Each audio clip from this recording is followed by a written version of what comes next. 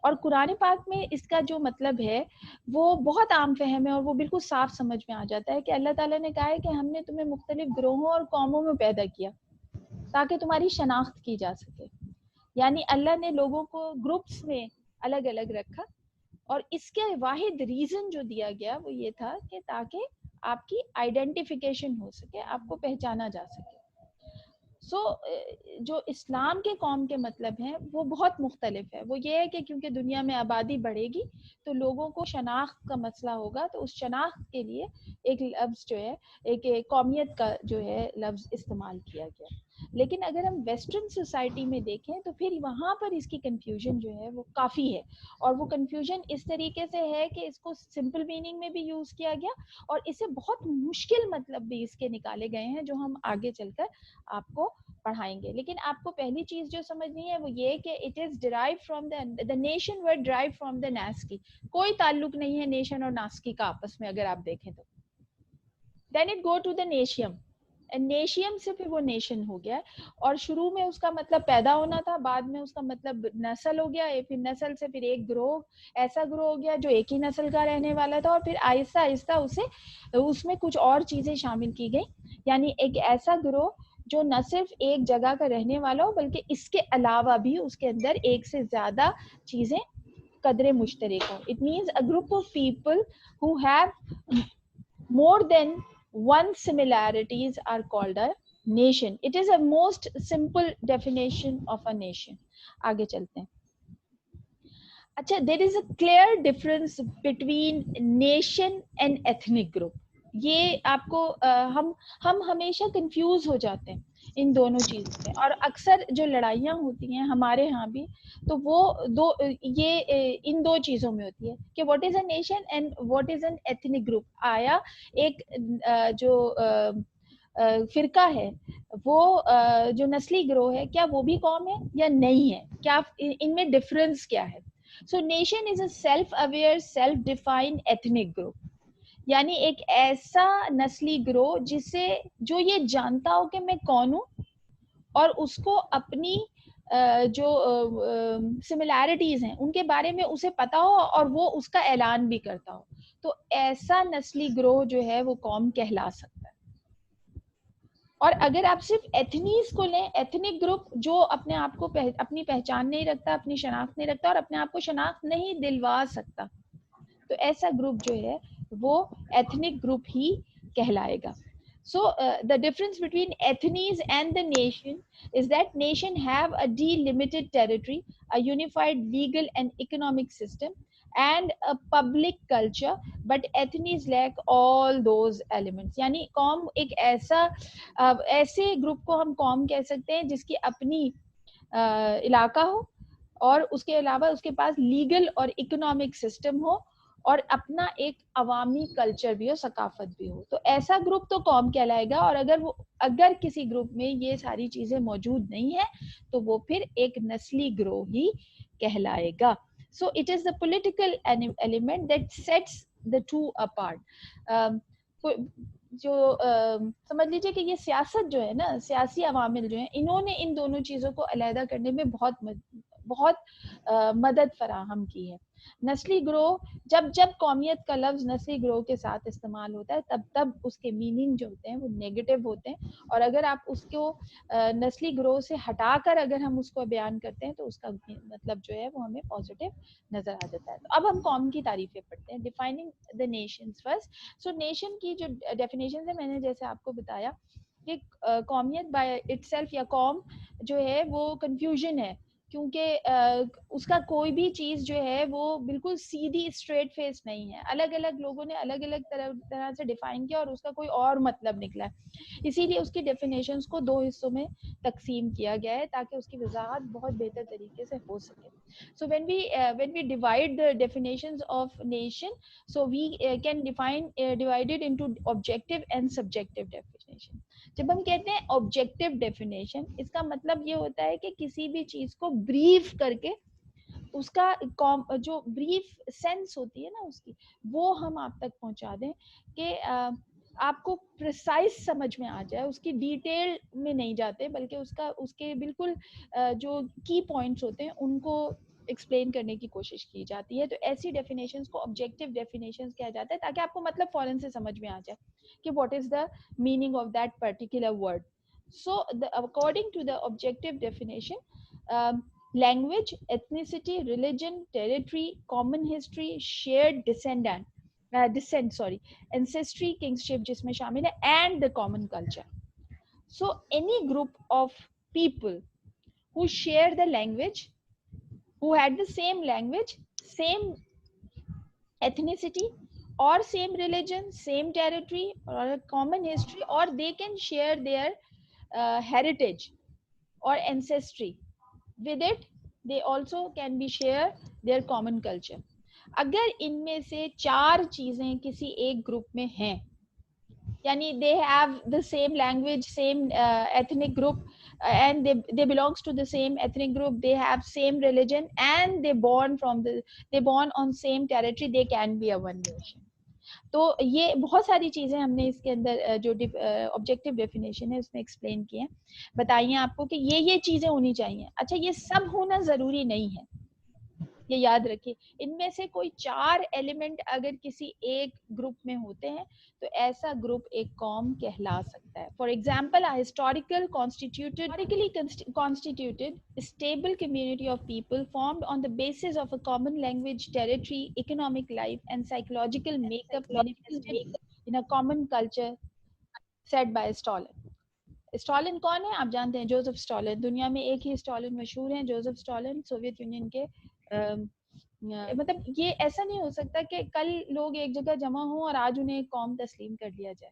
اس کا مطلب ہے کہ ان کو ہسٹوریکلی ایک ہی فارم میں رہنا پڑے گا, تب کہیں جا کے 100-200 سال بعد جا کے انہیں ایک قوم کے طور پر جو ہے آئیڈینٹیفائی کیا جائے گا. سو سب سے پہلے ان کا ہسٹوریکلی کانسٹیٹیوٹیڈ اسٹیبل فارمیشن ہونا چاہیے, نمبر 1. دین ان کی جو بیسز ہوں, ان کی فارمیشن کے جو بیسز ہوں وہ کس سے ریلیٹڈ ہوں, وہ ان کی کامن لینگویج ہونی چاہیے, وہ ان کی کامن ٹیریٹری ہونی چاہیے, وہ ان کی کامن اکنامک لائف ہونی چاہیے, and with that they must have a common culture. Culture آپ جانتے ہیں, the lifestyle which we shared or which we used in our daily routine life, that is from that we made our common culture. For example, ہم دیکھتے ہیں کہ پاکستان میں ایک سے زیادہ قومیتیں آباد ہیں, اور ان کی پہچان جو ہے وہ ان کے کلچر سے ہوتی ہے, کیونکہ باقی سب چیزیں اگر دیکھیں تو ہماری کافی ایک دوسرے سے ملتی ہیں. تو جیسے اگر ہم پنجاب کی بات کریں تو ہمارا پنجاب کا اگر آپ دیکھیں تو کھانا تقریباً ایک طریقے کا ہوتا ہے, لباس کا اسٹائل تقریباً ایک طریقے کا ہوتا ہے, اور زبان فرق ہے, اور زبان کے ساتھ ساتھ ثقافت فرق ہے. تو وہ جو ملنے جلنے کا طریقہ اور وہ سب چیزیں فرق ہے, تو اس سے ان کی شناخت ہوتی ہے کہ they are different from the Sindhi people, or they are different from the Pakhtun people or a Baloch people or Gilgit people. تو ان کے جو وہ جو ڈفرینشیٹنگ پوائنٹ ہے اس کے اندر کامن کلچر کا ہونا, وہ جو ایک ثقافت ہے وہ آپ کو فوراً ہی دوسرے سے علیحدہ کر دیتی ہے. تو اسٹالن نے جو اس کی بریف ڈیفینیشن کی اس میں انہوں نے اس چیز کو کلیئر کیا کہ ہسٹوریکلی ڈیولپمنٹ ہونا چاہیے, یعنی یہ کہ جب وہ ایک جگہ رہنا شروع کریں یا تو ان کی ایک سے زیادہ نسلیں ان تمام چیزوں کو, یا وہ جو ان کے قدرے مشترک ہیں, سملیرٹیز ہیں, ان کو ضرور رکھیں. اسی صورت میں انہیں ایک قوم کی حیثیت میں تسلیم کیا جا سکتا ہے. اب آ جاتے ہیں اس کی سبجیکٹیو ڈیفینیشن. جو موضوعی ڈیفینیشنز ہوتی ہیں ان کے اندر ایک سے زیادہ چیزوں کو شامل کیا جاتا ہے, اور ان کے اندر یا آپ اس کو یہ بھی کہہ سکتے ہیں کہ these are the extended definitions of the nation. So اس کے اندر جو چیزیں شامل کی گئی ہیں ان کے علاوہ, دیکھیے جو شروع میں آپ کو آبجیکٹیو ڈیفینیشن میں جن ایلیمنٹس کا ذکر کیا ہے وہ بھی ہوں گی, اس کے علاوہ solidarity, self awareness, loyalty and the collective will. For example, رینون نے کہا کہ a soul, a spiritual principle اگر ہوگا, مطلب آپ کی روح کو جڑا ہوا ہونا چاہیے تو ہی آپ ایک قوم بن سکتے ہیں. اسی طرح میکس ویبر نے کہا کہ a community of sentiments which would adequately manifest itself in a state of its own. یعنی افراد کا ایسا مجموعہ جو ایموشنلی کنیکٹڈ ہو ایک دوسرے سے, افراد کا ایسا گروہ جن کے اندر ایک صرف زبان کی جو ہے اشتراک نہ ہو, زبان مشترک نہ ہو, مگر وہ ایک دوسرے سے جذباتی طور پر بھی جڑے ہوئے ہوں, ان کو ایک دوسرے کا درد محسوس ہوتا ہو, اور اگر وہ یہ کریں گے تو ہی کہیں جا کے وہ ایک قوم کی صورت اختیار کر سکتے ہیں. اسی طرح ڈبلیو کارنر نے کہا کہ a group of people who believe they are ancestrally related, یعنی افراد کا ایسا گروہ جو موروثی طور پہ یکجا ہونے پر یقین رکھتا ہو. یعنی اگر آپ ایک افراد کا ایسے گروہ ہیں جو وراثتی طور پہ جڑے ہیں مگر وہ اس چیز پر بلیو نہیں کرتے, اگر وہ بلیو نہیں کرتے, they are not a group of, they are not belongs to that particular nation. اسی طرح مارگریٹ وہ ایم ہیچر نے کہا کہ relatively large group of genetically unrelated people with high solidarity. اب یہ ایک بالکل مختلف ڈیفینیشن آ گئی ہے جو انہوں نے کہا افراد کا ایسا نسبتاً بڑا گروہ جو نسلی اعتبار سے جینیٹکلی ان ریلیٹڈ, یعنی نسلی اعتبار سے تو ایک نہ ہو لیکن وہ ایک دوسرے کے ساتھ جڑے ہوئے ہوں, وہ ایک دوسرے کے ساتھ یکجہتی رکھتے ہوں. اس کی سب سے بڑی اگزامپل پاکستان کی ہے, یعنی ہم وہ لوگ ہیں, اور امریکہ کی بھی اس کے لیے بہت بڑی اگزامپل ہے. امریکنس کو اگر ہم پاکستان سے بڑی اگزامپل اب امریکہ کی لی جا سکتی ہے کہ وہاں پر جتنے لوگ ہیں وہ جینیٹکلی ایک دوسرے سے نہیں جڑے ہوئے. کسی کا جرمن اوریجن ہے, کسی کا اٹالین اوریجن ہے, کسی کا اسپینش اوریجن ہے, کسی کا برٹش اوریجن ہے. برٹش میں بھی پھر وہ ایک خاص علاقے کے ہیں, تو کوئی یارکشائرن ہے, کوئی سیسیکس کے ہیں, کوئی کہیں کے ہیں, الگ الگ ہیں. پھر بلیک ہے وہ الگ ہے.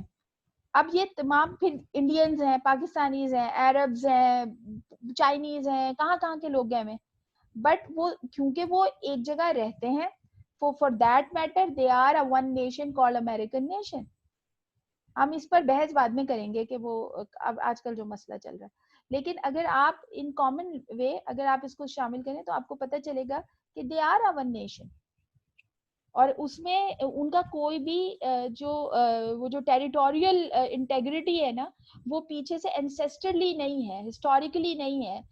وہ اپنا ملک چھوڑ کے آئے, وہاں رہے, پھر ان کی وہاں پہ نسلیں بڑی ہوئی اور وہ سب جو ہے اس کو اپنا ملک مانتے ہیں, اور کیونکہ ان کی سولیڈیرٹی ہے اس سے وہ یکجہتی سے جڑے ہوئے ہیں, اس لیے وہ ایک نیشن ہے.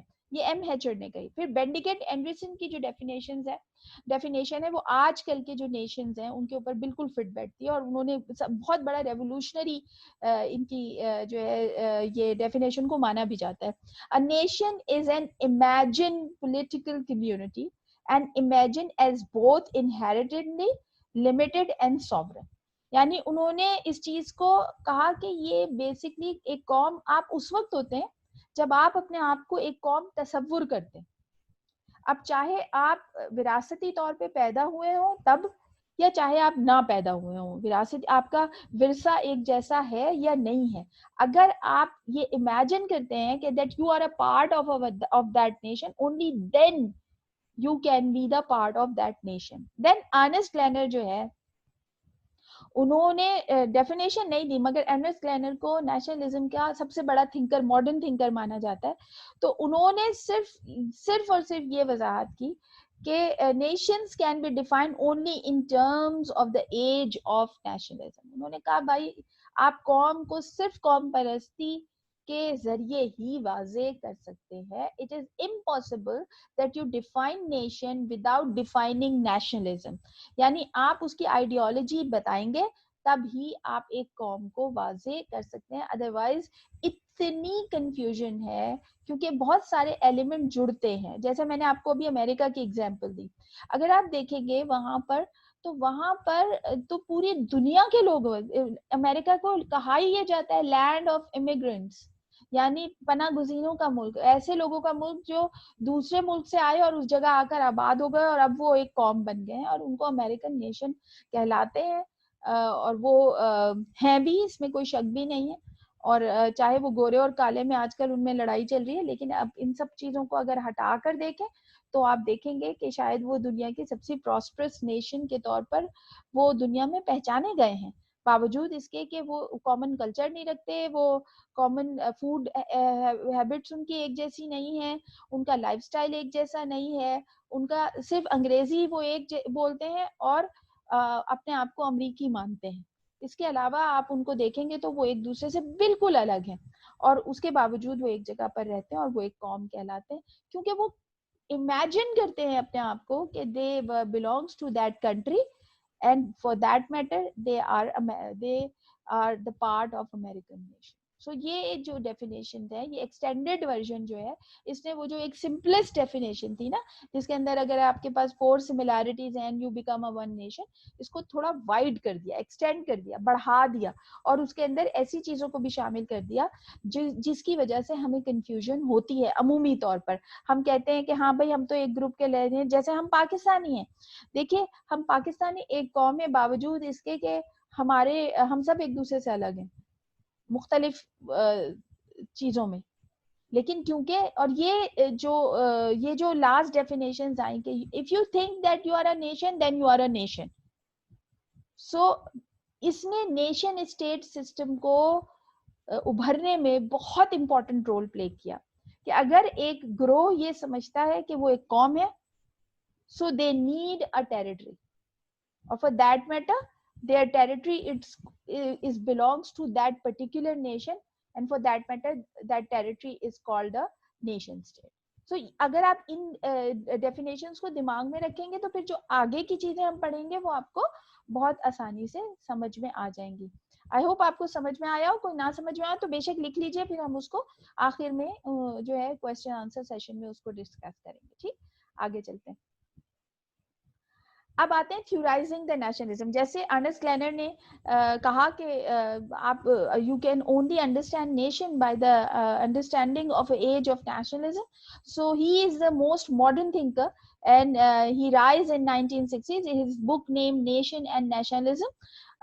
مشکل کتابیں پڑھنے میں, لیکن یہ کہ بہرحال اس سے بہت ساری چیزیں حاصل ہوتی ہیں.